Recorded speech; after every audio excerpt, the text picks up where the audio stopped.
नमस्कार मुलीना आपण मानकु स्वागत करूची न्यूज सारांश को आसंतु नजर पकेबा किछि गुरुत्वपूर्ण खबर उपरे।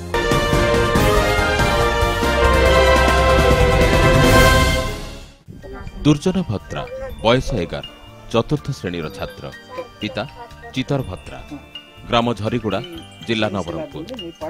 दुर्जन भत्रार असुस्थता 3 वर्ष बीतीगलानी। अर्थाभाव जोगु तांको बापा चितर भत्रा सरकार को गुहारी करथिले किंतु सरकार तरफरु एजाए किछि साहाय्य पाई पारले नाही।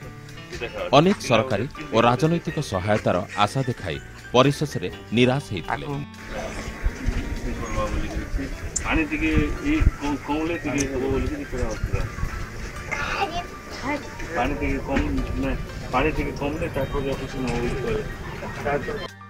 दिनकु दिन दुर्जनर अवस्था सांघातिक हेबाक जाउछि।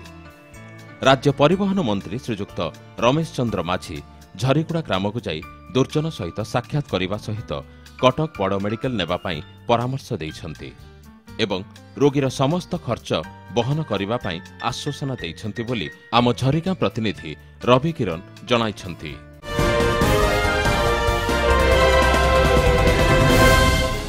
अधिक खबर जाने पे स्टे विथ न्यूज सारांश ऑन यूट्यूब। नमस्कार।